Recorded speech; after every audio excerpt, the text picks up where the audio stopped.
Assalamualaikum warahmatullahi wabarakatuh. Kami dari kelompok 8, mata kuliah Metode Kecerdasan Buatan dengan anggota Raza Akil Maulana, Ifdah Farhani, Eti Hartati, Faras Yasa, dan Saskia Sahrain. Kami akan menjelaskan mengenai analisis sentimen. Namun sebelum itu kami akan menjelaskan mengenai latar belakangnya terlebih dahulu. Hal yang sedang tren baru-baru ini ialah mengenai hutang negara. Rasio hutang pemerintah pusat terus meningkat. Peningkatan rasio hutang dimulai sejak tahun 2015 sampai 2017. Dalam catatan BPK, rasio hutang pemerintah meningkat sebesar 27,40% pada tahun 2015. Pada tahun berikutnya, naik menjadi 28,3%. Sementara pada tahun 2017, rasio hutang pemerintah meningkat lagi sebesar 29,9%. Dalam hal ini, Kementerian Keuangan, Ibu Sri Mulyani menegaskan, nilai hutang pemerintah masih dalam batas aman karena masih di bawah 60% dari PDB, sebagaimana diatur dalam Undang-Undang Keuangan Negara. Lalu, seperti apa sih tanggapan dari warga negara Indonesia terkait dengan terus meningkatnya rasio hutang negara? Oleh sebab itu, kami tertarik untuk melakukan analisis topik hutang negara pada media sosial Twitter menggunakan model KNN. Kami akan menggunakan sentimen analisis, di mana sentimen analisis ialah suatu analisis pada teks guna mengidentifikasi emosi yang diekspresikan pada teks, menggunakan metode klasifikasi dan statistik pada data tekstual. Data yang kami gunakan, yang jumlahnya banyak, membuat kami membutuhkan bantuan mesin learning dalam bahasa Python. Berikut step yang kami lakukan. Yang pertama, pre-processing. Mendapatkan, mempersiapkan, dan membersihkan data. Yang kedua, filter extraction, yaitu melakukan vektorisasi. Yang ketiga, modeling. Kami menggunakan model KNN. Yang keempat, model prediction, di mana kami memprediksi label sebuah tweet. Yang pertama, pre-processing. Kami mendapatkan data. Kami mengambil data dengan kode search. Kami menggunakan 3 search, yaitu yang pertama, Jokowi dan hutang negara, yang kedua, Jokowi hutang negara, yang ketiga, hutang negara. Lalu, kami melabeli dengan ekspresi yang berlawanan, yaitu angry dan joy, di mana angry sama dengan kontra, joy sama dengan pro. Dapat dilihat pada gambar, kontra dengan total 367, jumlah tweet pro sebesar 133. Melakukan cleaning, tematisasi, tokenasi, slang word, dan stop word, di mana step berikut membersihkan data tekstual yang terdiri dari simbol, angka, URL, pengulangan, dan stop word. Pada step pertama ialah cleaning, Kami menggunakan modul Unicode. di mana modul ini mengubah huruf besar dan kecil ke huruf kecil semua dan menghapus simbol dan link yang tidak diperlukan. Lema dan tokenasi. Lema ialah penghapusan dan pembentukan kata sesuai dengan Kamus Besar Bahasa Indonesia.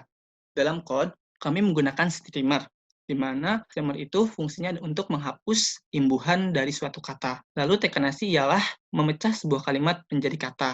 Slang word. Kami melakukan penanganan slang word, di mana slang word ialah kata-kata yang tidak ada dalam KBBI atau biasa kita sebut dengan kata gaul. Step yang kita lakukan ialah Memasukkan kata-kata slang word dalam dictionary, lalu menerjemahkan tweet tersebut. contohnya, dalam KBBI tertulis remaja, namun slang word biasa disebut dengan ABG. Kami mengubah kata ABG menjadi remaja. Menghapus stop word, di mana step yang kami lakukan ialah memasukkan stop word dalam list, lalu menghapus stop word yang ada dalam tweet kami. Berikut outputnya dari step cleansing, tematisasi, tokenasi, slang word, dan stop word. Selanjutnya kita akan melakukan faktorisasi. Sebelum melakukan faktorisasi, kita akan pilih 10 kata terbanyak. 10 kata terbanyak ini adalah kata-kata yang sering muncul. Berdasarkan algoritma yang kita buat, didapat 10 kata bagi berikut. Next. Dapat dilihat, ini adalah 10 kata yang sering muncul. Selanjutnya kita lakukan word cloud. Nah, word cloud ini digunakan hanya untuk memperoleh kata yang paling sering muncul. Semakin besar kata, maka dapat disimpulkan kata tersebut yang sering muncul. Dapat dilihat, kata hutang negara adalah kata yang paling besar, dan artinya hutang negara merupakan kata yang sering muncul. Nah, selanjutnya kita akan melakukan faktorisasi dengan tren frekuensi dan tren frekuensi identitas dokumentasi frekuensi atau TFIDF. Nah, tujuannya adalah untuk mengubah data tekstual ke dalam data berbentuk vektor agar dapat dilakukan perhitungan secara statistik melalui model yang digunakan.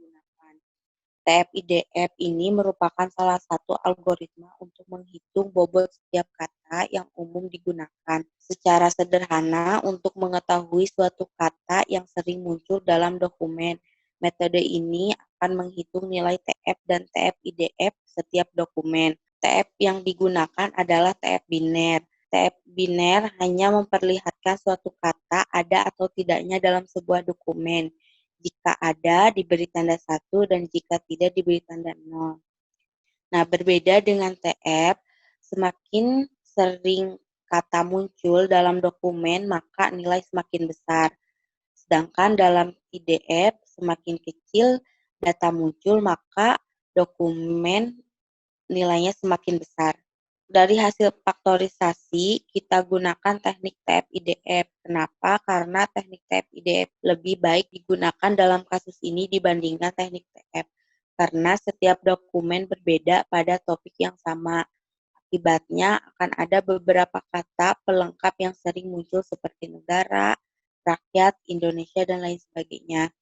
Kata pelengkap tersebut kurang memiliki makna, maka dari itu pembobotan oleh IDF perlu dilakukan untuk membuat model yang lebih baik. Selanjutnya modeling. Pada model KNN, kita harus mengubah label menjadi angka biner, di mana Joy sama dengan 0 dan Angry sama dengan 1. Kemudian kita hitung akurasi berdasarkan prediksi yang benar, di mana akurasi yang kita peroleh sebesar 0,7067. Selanjutnya menentukan K terbaik dalam model. Setelah membuat model dan prediksi, selanjutnya kita memasukkan nilai error ke dalam list. Karena nilai error rate paling kecil ketika K sama dengan 6 daripada K lainnya, maka ditentukan K sama dengan 6, di mana akurasinya 0,74. Kemudian menyimpan model dan menyimpan tokenizer. Kita dapat menyimpan model terbaik ke dalam localhost dengan menggunakan pickle, di mana kita menentukan nama file untuk model. Setelah itu, kita menyimpan tokenizer yang telah dibuat dengan nama tokenizer_knn. Selanjutnya yaitu model prediction. Dari model yang sudah terpilih, kita lanjut membuat fungsi prediksi. Di sini kita menggunakan kalimat atau tweet, yaitu lonjakan hutang negara meningkat drastis. Setelah diprediksi, ternyata kalimat tersebut berlabel kontra atau enggar. Selanjutnya, kelebihan dan kekurangan model. Setelah dilakukan evaluasi model akhir, maka diperoleh nilai presisi recall F1 score dari masing-masing label. Untuk label kontra, nilai presisinya sebesar 0,75 dengan F1 score-nya sebesar 0,84. Untuk label kontra, nilai presisinya sebesar 0,62 dan nilai F1 score-nya sebesar 0,2. Kesimpulan. Untuk kelebihannya, membuat prediksi lebih baik pada label enggar atau kontra dengan nilai akurasi sebesar 84%. Kekurangannya hanya memprediksi joy atau pro dengan akurasi sebesar 20%, walaupun akurasi keseluruhan sebesar 74%. Sekian dari kami, mohon maaf bila ada kata yang salah. Wassalamualaikum warahmatullahi wabarakatuh.